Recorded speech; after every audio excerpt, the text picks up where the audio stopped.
اچھا جی، لمحہ فکریہ میں آج ایک میں بڑا اہم کیس تھوڑا سا ڈسکس کرنا چاہتا ہوں اور حکومت کی توجہ اس طرف دلانا چاہتا ہوں، اور خاص طور پہ وزیر اعلیٰ پنجاب جناب میاں شہباز شریف کی توجہ دلانا چاہتا ہوں۔ لاہور کا جو علاقہ گوال منڈی ہے، جو میاں برادران کا خاص سیاسی حلقہ ہے، ادھر کا رہنے والا ایک بلال بچہ ہے۔ قصور اس کا یہ ہے کہ اس کا باپ سعودی عرب میں محنت مزدوری کرتا ہے اور ادھر سے بیچارہ 4 پیسے کما کے لاتا ہے۔ لو جی، وہ جو بچہ ہے، کچھ 17-18 سال کا معصوم بچہ جو ہے، وہ کچھ دیر پہلے اغوا ہو گیا۔ محلے میں ہی کسی کو بندہ تھا کو ان کا ملنے گلنے والا ہی، اس کو ان کے گھر میں ریالوں کی خوشبو آ گئی۔ اس نے پیسہ حاصل کرنے کے لیے اس کے باپ سے اس بچے کو اغوا کر لیا اور کو رولا رولا پڑنے پہ اس کو مار دیا۔ اب جس گھر سے بچے کی لاش برآمد ہوئی، اور لاش بھی اس کی گٹھڑی میں اس نے باندھی ہوئی، بڑی بری طرح اس بچے کو مارا گیا ہے۔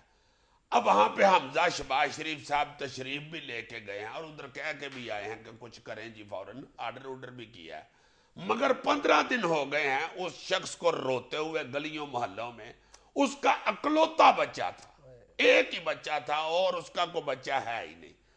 اس بچے بیچارے کو مار دیا گیا ہے۔ اب اس بیچارے بزرگ کی یہ التجا ہے، جو ادھر ہی اب سڑکوں گلیوں محلوں میں روتا پھرتا ہے، واپس جانا پیسے کمانا وہ بھول ہی گیا، اس کی تو ساری زندگی ختم ہو گئی۔ وہ صرف یہ التجا کرتا پھرتا ہے کہ خدا کے واسطے مجھے انصاف دلا دے بس۔ اور میرا خیال ہے کہ اس بابے کی التجا سے زیادہ یہ شہباز شریف صاحب کے لیے ایک چیلنج ہے، اور ان کے لیے ایک یہ بہت بڑا تانا ہے کہ ان کا آبائی حلقہ جو ہے گوال منڈی، ادھر اتنا بڑا واقعہ ہو گیا، اور 15 دن ہو گئے ہیں پولیس والوں نے ابھی تک ملزم نہیں پکڑے، جبکہ ان کا کہنا یہ ہے اس بچے کے لواحقین کا کہ ملزم جو ہیں، جو ہم نے بتائے ہیں، جن کی نشاندہی کی ہے، وہ فون پہ ادھر ارد گرد رابطے میں بھی ہیں۔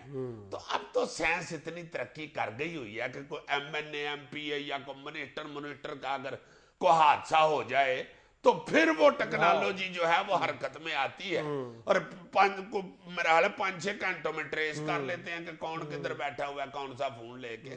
تو اس مسکین کے لیے بھی میرا خیال ہے سائنس استعمال کر لینی چاہیے۔ اچھا یار، اس نشست کا فائدہ اٹھاتے ہوئے میں ایک بات ڈسکس کرنا چاہتا ہوں۔ ہماری صحافتی برادری کا ایک بہت بڑا نام ہے، بہت معتبر نام ہے، جناب عباس اطہر صاحب۔ کیا بات ہے، وہ بابا جی آج بہت کل بڑے آدمی ہیں۔ بالکل، وہ آج کل سخت علیل ہیں، اور ہم اپنے ویور سے ریکویسٹ کرنا چاہتے ہیں کہ ان کی صحت کے لیے دعا کی جائے۔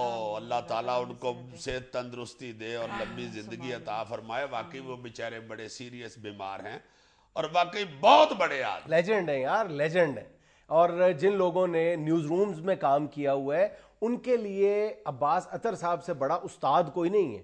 یعنی ان کی سرخیاں نکالنے کی جو مہارت ہے، جو سرخی جمانے کی جو مہارت ہے، اس پر باقاعدہ کتاب لکھی گئی ہے، عباس اطہر کی سرخیاں۔ ان سے اچھی سرخی یعنی پاکستان کی صحافتی تاریخ میں کسی کے حصے میں نہیں آئی۔ ہائے ہائے ہائے، یہ مجھے بتا رہا تھا کہ یہ جو اخبار کے اوپر سرخی لگاتے ہیں، یہ اس کا جو صحیح فنکار آدمی ہوا ہے نا، جو سمجھ لو کہ سرخی ایجاد کرنے والا پائی ہے، وہ یہ جو عباس ایک اطہر اور صاحب۔ بعد میں سیاسی نعرے بنے، عباس اطہر صاحب کی جمائی ہوئی سرخیاں جو ہیں بعد میں سیاسی نعروں کی شکل اختیار کر گئی۔ مثلا یہ جو بھٹو صاحب کی بات کہی جاتی ہے کہ ادھر ہم ادھر تم، یہ بھٹو صاحب نے کبھی یہ الفاظ اپنی زبان سے ادا نہیں کیے تھے، یہ عباس اطہر صاحب کی سرخی کا کمال تھا کہ انہوں نے بھٹو مرحوم کی بات کا جو مفہوم تھا وہ اپنی سرخی میں اس طرح سمو دیا کہ وہ ایک سیاسی نعرے کی شکل اختیار کر گیا۔ اور عباس اطہر صاحب باقاعدہ ایک انسٹیٹیوشن ہے اپنی ذات میں، اور یقین انسان کرو بھی بہت ہی بہت پیارے، گریٹ بڑے انسان پیارے ہے، انسان، بڑے گریٹ اتنے انسان۔ بزرگ آدمی ہیں، اور اپنے سے بہت چھوٹوں کے ساتھ بھی بالکل دوستوں کی طرح اور ہم عمر لوگوں کی طرح وہ پھر رہے آج ہوتے سے 20-22 سال پہلے جب میں نے اپنے یعنی صحافتی سفر کا آغاز کیا تھا نوائے وقت سے، مجھے اچھی طرح یاد ہے کہ میرا پہلا یا دوسرا دن تھا نوائے وقت میں، اور یعنی نیوز روم میں وہ شفٹ انچارج، شفٹ ہولڈ کر رہے تھے ایک سینئر نیوز ایڈیٹر کی حیثیت سے۔ تو انہوں نے اب وہ نوائے وقت کی بہرحال معتبر اخبار، اس کی لیڈ جو نکالنے کے لیے